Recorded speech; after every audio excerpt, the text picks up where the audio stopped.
ಭಾಳಷ್ಟು ನಾವು ಒಬ್ಬ ಕಲಾವಿದ. ನಾವು ಯಾರು ನಮಗೆ ಕಾಂಟ್ರಾಕ್ಟಲ್ಲಿ ಕರೀತಾರೆ ಅವರಿಗೆ ಹೋಗ್ತಕ್ಕಂಥ ಕೆಲಸ ಅವ್ರು ಮಾಡಿರ್ಬೋದು. ಬಟ್ ಒಂದು ಅವಕಾಶವನ್ನು ನಮ್ಮ ಕನ್ನಡಿಗರಿಗೆ ಕೊಟ್ಟಿದ್ದರೆ ಒಳ್ಳೆಯದು ಅಂತ ಹೇಳಿ ನನ್ನ ಭಾವನೆ.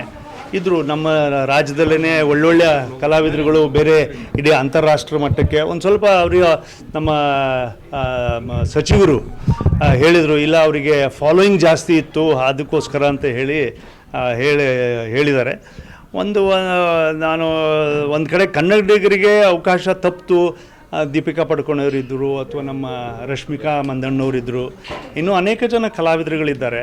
ಅವರು ಮುಖೇಣ ಕೊಟ್ಟಿದ್ದರೆ ನಮ್ಮ ಕನ್ನಡಿಗರಿಗೆ ಸಂತೋಷ ಆಗ್ತಿತ್ತು ಅನ್ನೋದು ಒಂದು ಕಡೆ ಇದ್ದರೂ ಕೂಡ, ಮತ್ತೊಂದು ಕಡೆಗೆ ಮೈಸೂರು ಸ್ಯಾಂಡಲು ಒಂದು ನ್ಯಾಷನಲ್ ಲೆವೆಲ್ಲಿಗೆ ಹೋಗಿ ಮತ್ತೊಂದು ರಾಜ್ಯದ ಹೆಣ್ಮಕ್ಳುಗಳು ಮಕ್ಕಳು ಕಲಾವಿದರು ಬಂದು ನಮಗೆ ಪ್ರೊಜೆಕ್ಟ್ ಮಾಡ್ತಾರೆ ಅನ್ನೋದಾದರೆ, if Mysore sandal company is getting benefited ಅಂದರೆ I don't think there is a big issue ಅಂತ ಹೇಳಿ ಅನ್ಕೊಳ್ತೀನಿ. ಯಾಕಂದರೆ ಅಲ್ಲಿ ಮೈಸೂರು ಸ್ಯಾಂಡಲ್ ರಿಲೇಟೆಡ್ ಇವಾಗ ಇಲ್ಲಿದ್ರೆ ಇರ್ತಕ್ಕಂಥವ್ರು ಕರ್ನಾಟಕದವ್ರು ಮಾತ್ರ ಬಳಸ್ತಾ ಇದ್ದಾರೆ ಅನ್ನೋದಲ್ಲ. Mysore sandal it's an international brand ನಾವು.